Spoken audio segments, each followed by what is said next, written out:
Tommy, if you'll lead us in prayer and a pledge, please. Yeah, let's pledge allegiance. I pledge allegiance to the flag of the United States of America and to the republic for which it stands, one nation, under God, indivisible, with liberty and justice for all. Let's pray. Father in heaven, Lord, we're so grateful for this day, Lord, this time of year.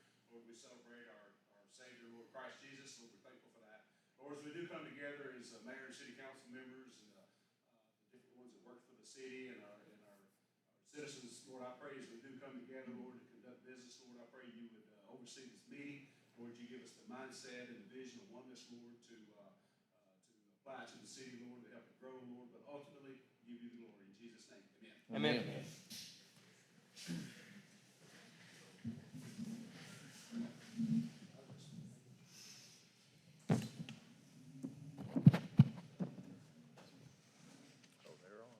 Alderman Duggar. Here. Alderman Stark. Here. Alderman Lindsay. Alderman Lindsay's going to be absent. Sorry, he called. Alderman McCormick. Here. Alderman Lightfoot. Here. Alderman McLean. Here. We have a quorum. First thing on the agenda is the Water Department. You'll give me just 1 second, I'm sorry. Sorry. I'm sorry.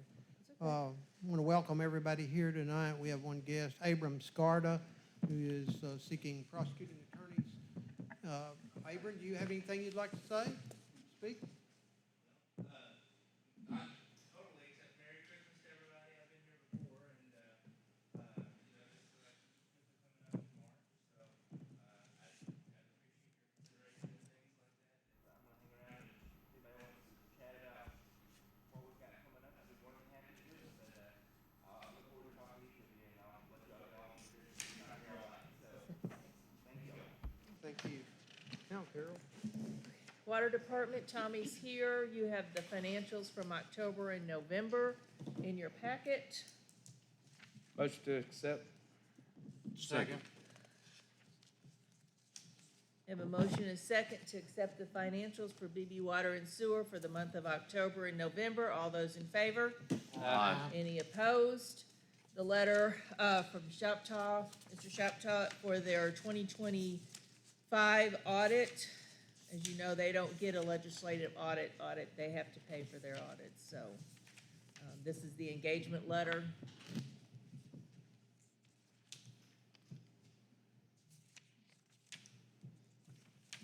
Do we need to approve the letter? Yes, we need a motion to approve. So moved. Second. Have a motion and a second to approve the engagement letter from Mr. Shoptaw. All those in favor?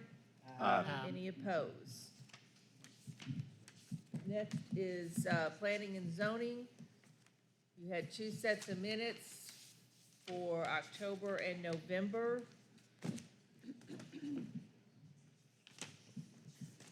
Any questions? Mr. James is here to answer those questions. Motion to accept the October 7th minutes. Second.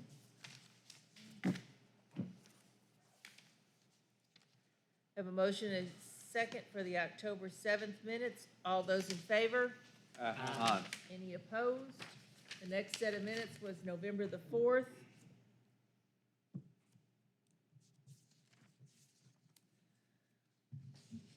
Motion to accept. Second. Have a motion and a second to accept the November 4th minutes. All those in favor? Aye. Any opposed? Next will be the ordinance 2025-17. James, you got anything you want to say about that one? This is the 505 North Main. This was the Killing estate.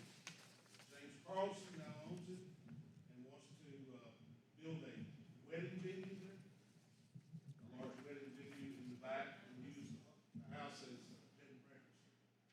Part of the same venue. Do we know anything about where the parking's gonna be? He's got a lot of parking in the front. He says that he's attempting to buy the empty lot between him and Herb Garrett's house out front. Still won't hold very many people. They'll have to have her. It's gonna require C2 to do what he wants.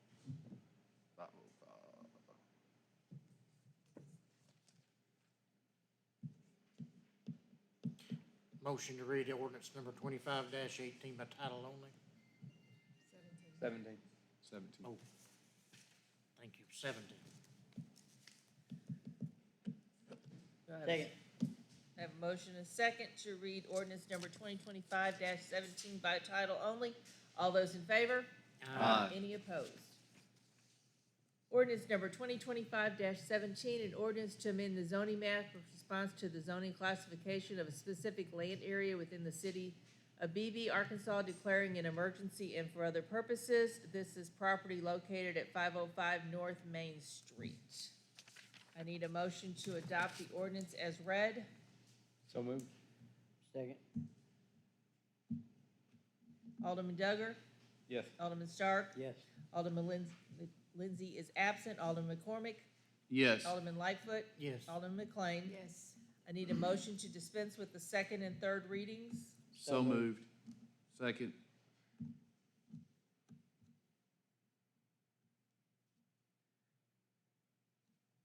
Alderman Duggar? Yes. Alderman Stark? Yes. Alderman McCormick? Yes. Alderman Lightfoot? Yes. Alderman McLean? Yes.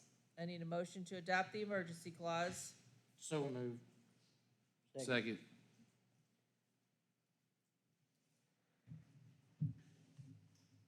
Alderman Duggar? Yes. Alderman Stark? Yes. Alderman McCormick? Yes. Alderman Lightfoot? Yes. Alderman McLean? Yes. That ordinance passes.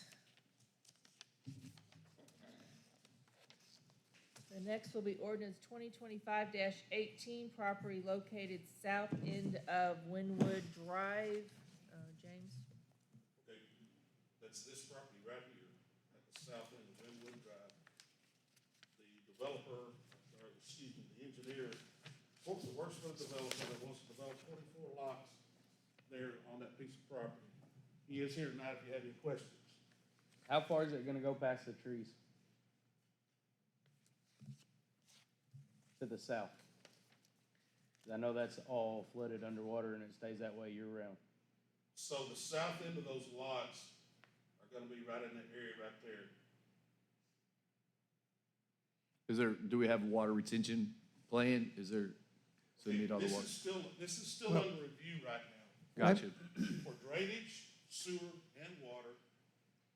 And there will have to be I think tonight is the question is not the, we haven't been to the engineering. They haven't submitted their preliminary plat. They haven't submitted their drainage plan, and all that is yet to come and go to planning and zoning, and then it'll come to you all for plat approval. Tonight is strictly a rezone from R1 status to R4 status. R1 being single-family dwellings with a 9,000 square foot lot. R4 being single-family dwellings with a 6,500 square foot lot. That would be the two differences. And the concerns has been, I've read some, is about what you're asking the questions, but we don't have those answers yet. We do have a floodplain ordinance. We do have a drainage ordinance. All that will have to be addressed back with planning and zoning. What the request is for R4 6,500 square foot lots. Now, in 1998, the city had one zoning classification, and that was R1, the 9,000 square foot lots, 90 foot across the front. In 1998, they came to the city, developers did, and they wanted R4, little smaller lots. And the first R4 classification came about in Winwood subdivision.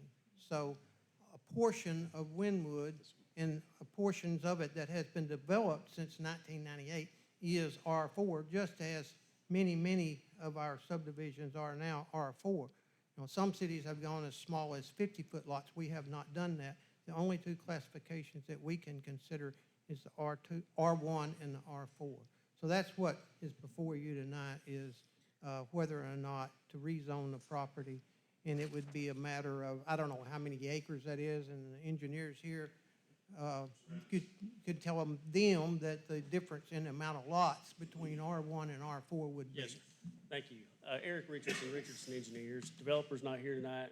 Death in the family, apologize about that. I'm here to represent them in the project. Answer your question, this is about 17 acres that the developer owns here. They're only looking at developing about 5 acres of that. So it's basically what was on the high ground. Okay. Some of the perimeter lots get into the floodplain a little bit, about a foot, foot and a half, but it's just the back parts of some of the lots, and they have plans to fill that up, submit their loamers, go through the FEMA process and all that.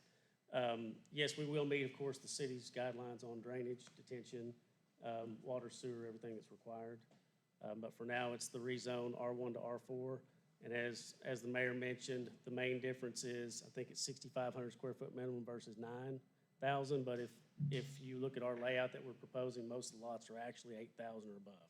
So it's very close. It lets them get a few more lots, maybe 3 lots, I think was the difference in yield, to kind of help offset construction. And let's clarify, regardless of whether it's an R1 or an R4, the city does not and cannot tell you what size home that you can build or whether it can be brick or siding or what. We can't do that by state law. So R1 status, if they could go out there and build 1,000 square foot home, or R4, they will build normally, it's been 1,300 to 1,500 square foot homes. In the early 70s and 80s, a lot of Wynwood was built back in, at that time, those were Farmers Home Administration homes, and a lot of those homes, when you go down on the right side, are 1,250 square foot homes. So there's a mixture of some probably 1,500 to 2,000 from 1,250. So I think that what they're proposing is probably 13 to 15. Probably on the higher side of that, yes, sir. Something like that, yeah. The dark green that you see on the map right now, that's R4.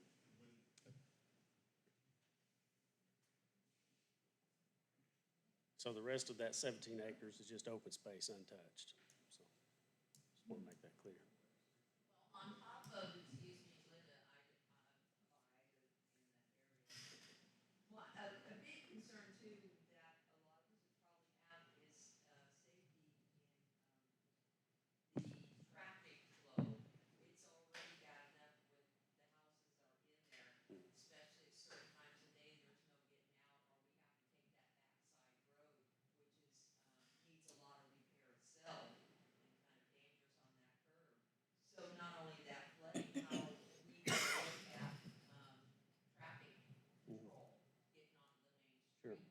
I mean, we can't have ambulances and fire trucks because it's backed up when schools are going, people are getting off work. So are we looking at the state or the city to put a stoplight in that area so that traffic flow can be there?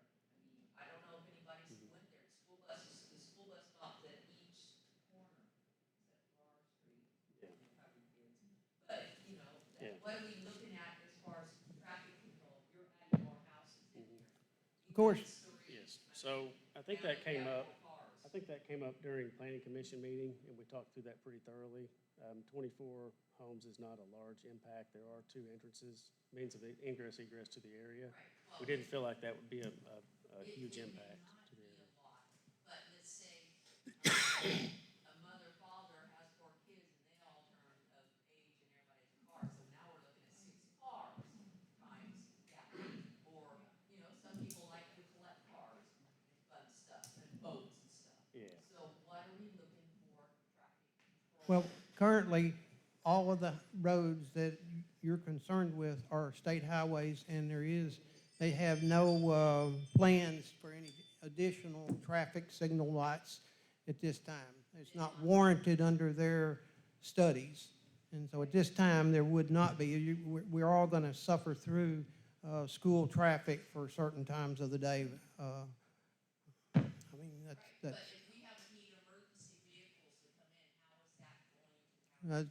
Chief Nix, you're here, your emergency vehicles, I think that's not a problem getting in and out. I think it'd be a problem. People always yield to emergency vehicles, so we haven't had any problems in the past. And I don't foresee any problems with, our whole town's growing. So let me ask you this, does any of you guys live in that area? I do, that's why I brought up the question. Okay, good, thank I you. live 2 streets over at April.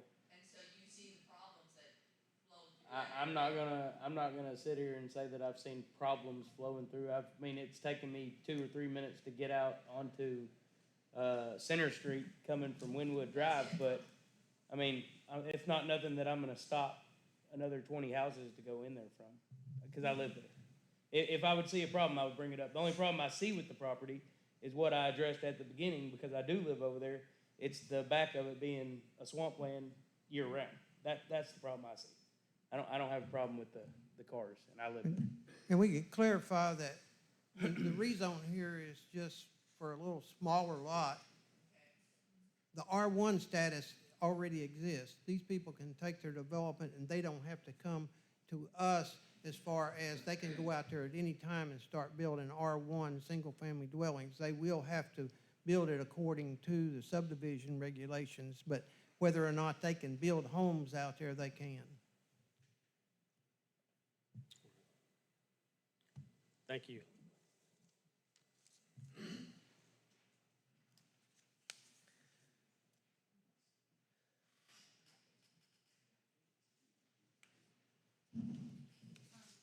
Do we have a motion on the table? Not I yet. know. I'm sorry. Hi, I'm Angie Staley. I live in Wynwood, 1801 on the corner, right across from where the new development will be. And, I mean, if I'm not mistaken, the part I'm not now, I would say it's already R4. I know it doesn't matter if it's R4 or R1, but I'm pretty sure isn't that part of the part that floods, that already floods? And, you know, I guess that's really, doesn't matter, but about the new development, I know they say it's the higher ground, and that drainage shouldn't be a problem or wouldn't be a problem, even though some of the lots admittedly are already in the floodplain. Once you go in, I'm not a geologist, I don't know anything about construction, but once you tear out all those trees, because they said in the last meeting they've taken all the trees out. Once you tear those out and pull out all the roots, won't that do something to the elevation? And will it be more prone to flooding then or not? I know they're gonna backfill it, I know they're gonna have to bring in some dirt or do whatever they do. Again, that'll go back to a study Okay. with planning and zoning, and to ease your mind with that, there is a city drainage ordinance that's relatively new, and the runoff itself, actual runoff, will be less than it is currently in a runoff. They have to contain it, retain it some, that it will be a less runoff after construction than before construction. Well, okay, and just one more side note, it was brought in the last meeting, I don't have names, I don't have any information, but it was brought up and nobody disputed it. But this developer, is being sued right now for drainage issues, alleged draining issues on another, project, I think, in Austin. So, Well, I assure you that, that okay. planning and zoning will go through, and we would be remiss to pass anything that does not meet our regulations. And the planning and zoning will do so, and then it'll come back to the council here for confirmation.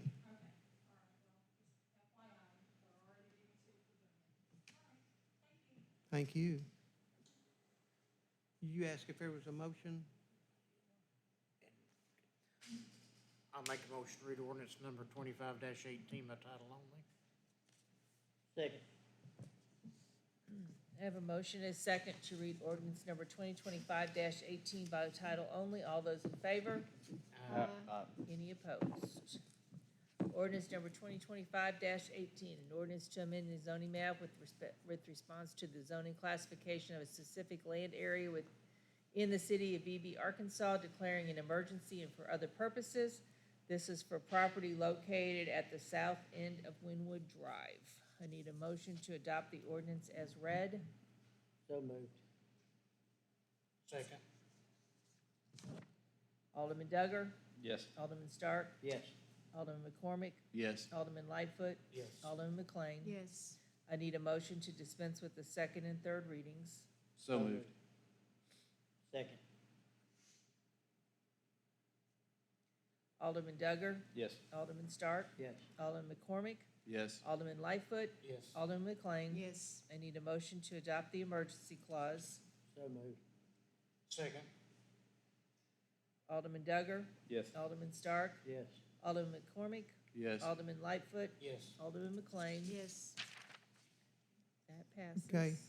James, for the people that's here, do you have a date that this will go back to the planning and zoning yet? Or will you give the dates out of your meetings?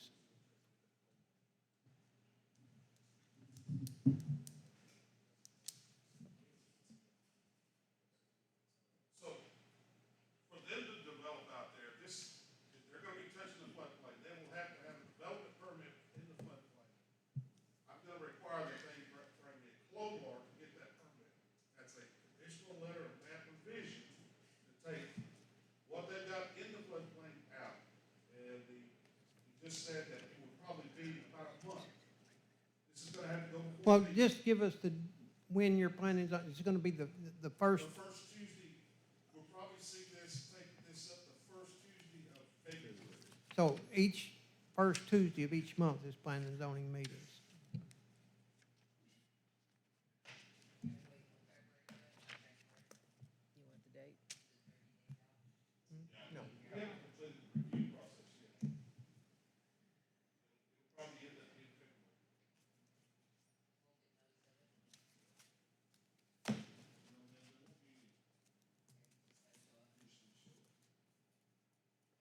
Okay, Carol. Back to you. Where are we at? Right here. Well, while we're on planning and zoning, let's touch on, Mr. Grice is with us and touch on the area of Mockingbird and Apple blossom. Apple Blossom and the city's responsibilities that he can give us the information needed. It's my understanding that there were, that area out there, the initial, the owner, the developer had initially 3 phases designed. Phase 1 was very small. I can speak up. Oh, I'm sorry. Phase 1 was just a small area with a few residences on it. It went through the process and was given final plat approval. Phase 2 and Phase 3 never got that far along, never got, I don't know if plats actually got submitted, but they were not approved nor finalized, nor did the city ever accept any dedication of any public roads or anything like that. Now, while they do have, water and sewer going to them, it is considered. Thank y'all for coming. The roads in that area are considered to be private streets. And as such, the city doesn't have any responsibility for maintaining them, especially in light of the fact that throughout this whole process, there was correspondence with the city throughout, promises that certain things were going to be done and everything, and the city not only did not ever agree to accept the dedication of it. It specifically said, we're not going to, because you didn't follow what you promised to do. So, I mean, it's that simple at this point in time, because that's a private street that's never been accepted by the city by any kind of dedication or anything, that there's no responsibility there. It's not, only there's not any responsibility, but we cannot actually, by our own rules and regulations and laws, ordinances of the city and also of the state, that we can have any responsibility until what time it is properly dedicated. Yeah, if you were to start going out there and every day or every week, every month, grading it and everything, then you start getting to the point of where you are accepting it, regardless. So there's an issue with the appropriation of money used to do that now and what the consequences would be. But it's a private street for all intents and purposes, and it's the owners who live on that street. It's their responsibility to make sure that anything is done, and it doesn't make any difference that the city has water and sewer going there. That's fine, it happens all the time. Had the developer followed through with his promises in 2015 and done what he said he was going to do then, the city had said, yeah, sure, you do this, we will finish this up and we'll be responsible for it, but he didn't, and the city back then specifically said, we are not accepting it, so. Thank you. I just wanted us all to be on the same page as this is a reoccurring conversation. Thank you. Carol? All right, next will be the clerk's office. You have two sets of minutes. One was October 27th, regular minutes that were in your packet. Motion to accept. Second. I have a motion and a second to accept the October 27th, 2025 minutes. All those in favor? Aye. Any opposed? The next will be the 2020, November 5th special meeting that we had. Motion to approve. Second. I have a motion and a second to approve the special minutes of November the 5th. All those in favor? Any opposed? Next will be your financial statements for October and November. Motion to approve as a whole. Second.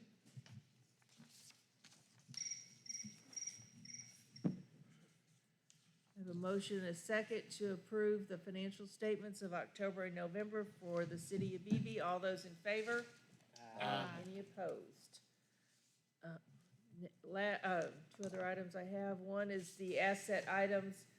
We had the 2018 Ford Explorer was in an accident. This was probably the third time it's been in an accident, fifth time it's been in an accident. I was trying to make you guys not look so bad. Okay, so our vehicle insurance company, Municipal League, they did total that out. We have already received the check for that. I have to have permission from you all to remove it off of the asset list and for us allowed to be given to Bratz Auto Salvage, which is where the Municipal League takes all the cars that are salvaged. Motion to approve. Second. I have a motion and a second to remove asset number 08-167 off of the asset list and to allow that vehicle to be given to Bratz Auto Salvage in Hoxie because it was totaled. All those in favor? Any opposed? We have to have a federal audit this year with the remaining of our ARPA funds, and then Beebe Water and Sewer, because they're part of us, their federal money gets counted with ours, so because of that, we have to have a federal audit this year. This is the engagement letter was in your packet.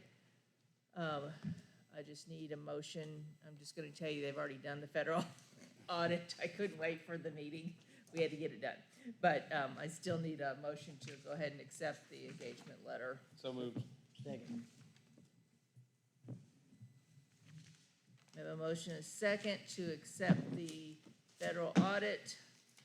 The engagement letter from John Shoptop for the 2024 federal audit. All those in favor? Any opposed? The last item I had on my list we're not gonna do, so. The police one? No, the employee salary Oh. thing, we're not worry about that tonight, so. Okay, that's all I have, sir, for the clerk's office. Okay, departments, then, Baron, the police department vehicle. We'd like to order two state bid contract price Dodge Durangos from Red River Dodge for our 2026 vehicles. One of our old trucks we're planning to give to the Parks Department. It's a good pickup. It's not a good police car, but it would make a good pickup. It's a Z71 four-wheel drive. So, and then the other one that we would get rid of is going to the salvage. So, Is that good? Is that good? salvage? No, probably not good, but we've already gotten rid of one of the two. So, and we would donate, or we would give the other one to the Parks Department. What's the price? The total price for both is $84,600. They're $42,300 each. Is that outfitted? No, that is not outfitted. Y'all just pry it out of him, don't you? I didn't want to include that part. So, I will say that these two vehicles are already in the 2026 budget. That was my question. Are Yeah. these the vehicles that we already budgeted for 2026? And we won't get them this, it'll be in 2026 when they come in, they have to be ordered. You gonna get me a copy of that? How's our fleet looking? Like, do you know, like, what's our oldest vehicle in the fleet? Do you know off top of it or close to? We have a Crown Vic that's pretty old. Got He refuses to get rid of it. Well, let me ask, 250, but well, I mean, like, what are our patrolmen, like, our oldest vehicles that we actually use are 2018s. okay, And they're still decent. okay. We're gonna keep the. So you're saying we're doing good? Vehicles, the police department's probably in better shape than it's ever been that I know of. Officers have decent vehicles to drive, their air conditioners always work, their heaters work. They don't shake when you're driving down the road. The vehicles are better than they've ever been, for sure. Let's keep it like that. Better than they've had since I've been there. I'll make a motion that we go ahead and allow them to purchase the vehicles on the state bid sheet. Second.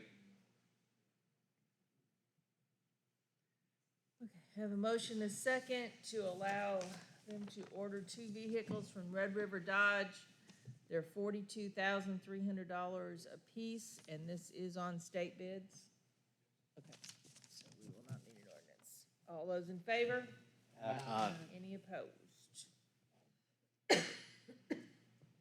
And for the record, I tried to get rid of the Crown Vic, and he said, no, he wanted to keep it. But we want to keep it. It's been here a long time. You can't tear them up. You can't tear them up. It still runs good.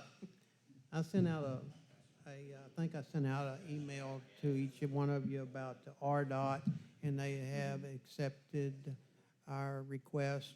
And so I don't know, they are drafting an agreement for execution. We will have that probably in early 2026 for the intersection at North Main and DeWitt Henry Drive for turn lanes and traffic signals. I don't know when their construction date will be on that yet, but they have, we have made an agreement that they will construct and fund that project. The other, next item would be if you want to go ahead and adopt the 2026 budget tonight or not. So it was sent to you, and then there's also was a packet on your table with the budget information in there, What is the deadline to have it approved? February 1st. I didn't see any issues with it. I didn't see any issues either. And I looked through it all. Okay. We'll do it again in January. It's fine. I'm either way. I'm ready. I'm I'll make a ready. motion that we do the resolution I mean, 2025-06 okay, tonight. all right. Second. You know, it's amendable at any time. Second.